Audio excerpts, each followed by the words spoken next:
সুপ্রিয় শিক্ষার্থীরা, এখন আমরা পঞ্চম অধ্যায় প্রোগ্রামিং ভাষার একটি এমসিকিউ দেখতে পাচ্ছি। এমসিকিউ প্রশ্নটা হচ্ছে, সি ভাষায় এক্সপ্রেশন x সমান একটা গাণিতিক এক্সপ্রেশন দেওয়া রয়েছে, এটিকে x এর মান কত হবে সেটা সি ভাষায় দেখাইতে বলছে। এখন আমি যদি এই গাণিতিক এক্সপ্রেশনটাকে না বুঝি তাহলে সি ভাষায় এর মান কি হবে তা আমি কখনোই বের করতে পারবো না। এখন তোমাদেরকে আমি এই পুঙ্খানুপুঙ্খভাবে স্টেপ বাই স্টেপ প্রতিটা ব্যাখ্যা সহকারে এই গাণিতিক এক্সপ্রেশনটার আমি সি ভাষায় কি হবে তা বুঝাই দেব। তাই তোমরা ভিডিওটা শুরু থেকে শেষ পর্যন্ত অবশ্যই দেখবা। আমাদের প্রথমে এখানে দেখতে পাচ্ছি পাও কথাটার পরে রয়েছে 3, রয়েছে 2। এখন এতটুকু জায়গা আগে বুঝবো, তারপর এতটুকু জায়গা বুঝতে যাব। এখন দেখো এই জায়গাটুকুতে কি রয়েছে, পাও কথা রয়েছে। এই পাও ফাংশনের ব্যবহার প্রথমে দেখবো আমরা। পাও ফাংশনের পর কত রয়েছে, এখানে 3, 2 দেয়া রয়েছে।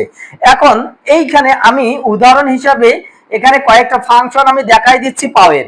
এখন পাওয়ের পর কি রয়েছে, 2, 3 রয়েছে। অর্থাৎ এই যে এইখানে যে প্রথমে মানটা দেয়া রয়েছে এইটা হচ্ছে 2 দেয়া রয়েছে। এই 2 এর পরে কমা দিয়ে যে মানটা দেয়া থাকবে এই পাওয়ার, অর্থাৎ পাওয়ারের জন্য পাও মূলত আছে। তাহলে এখানে এর পরে এই মানটার পরে যে মানটা দেয়া থাকবে এইটা কি হবে, এই যে পাওয়ারের জন্য আমার এখানে পাওয়ার হিসাবে ওইটা বসবে। তাহলে 2 এর উপরে পাওয়ার কত হলো, 3 হলো। তাহলে 2 এর উপরে যদি পাওয়ার 3 হয় এর মান কত হচ্ছে, অর্থাৎ 2 3টা রয়েছে, 3টা 2 গুণ করলে কত পাই, 8 পাই।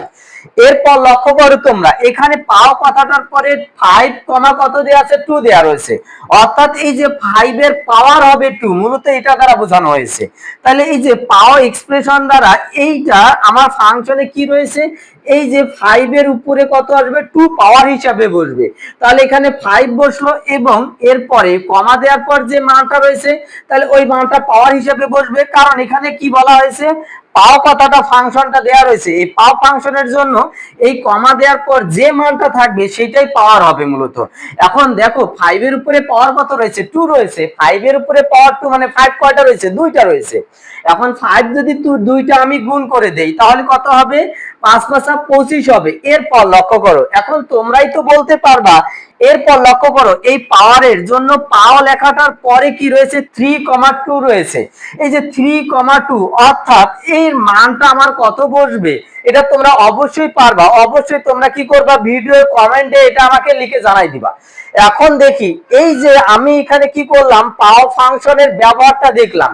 এখন সেই অনুযায়ী এইখানে আমি কত পাবো, তাহলে এই পাওয়ারের জন্য আমি 3 এখানে লিখলাম। এইটা কি হওয়ার কথা, 3 এর উপরে এই পাওয়ারের কারণে এর পরে যে মানটা রয়েছে এটা পাওয়ার হিসেবে বসবে, তার 2 বসলো। এখন লক্ষ্য করো এই যোগের এই যোগটা দিলাম। এখন দেখো এই জায়গায় কি রয়েছে, এখানে 5% দেয়া রয়েছে 2। এখানে সি প্রোগ্রামে এখানে পার্সেন্ট কখনো বোঝায় না, এটাকে আমাদের কি বোঝায়, ভাগশেষ চিহ্ন বোঝাতে, অর্থাৎ মডুলার চিহ্ন। অর্থাৎ আমরা কি করব, এই যে 5টাকে আমরা 2 দ্বারা যদি ভাগ করি ভাগশেষ কত হবে সেটা বুঝাইছে এখানে মূলত। 2 দিয়ে ভাগ করার পর 2 দুগুণে কত হবে, 4 হবে, ভাগশেষ কত, 1। অর্থাৎ এইখানে এর মান হবে মূলত 1। কারণ এই মডুলার চিহ্ন, অর্থাৎ 2 দ্বারা যদি 5 কে ভাগ করা হয় ভাগশেষ কত হবে, দেখো তো ভাগ করার পর কত পেয়েছি, ভাগশেষ 1 পেয়েছি, এই জন্য এর মান হবে 1। এরপর এই প্লাসের এই প্লাস দিলাম, এই 3 এর এই 3 দিলাম। এখন দেখো এর মানটা আমার কত হচ্ছে, 3 এর উপর পাওয়ার কত রয়েছে, 2 রয়েছে। 3 এর উপর পাওয়ার 2 মানে 3 2টা রয়েছে। আমার 3টা 2 যদি গুণ করি তাহলে 3 তারিখে কত হবে, 9 হবে।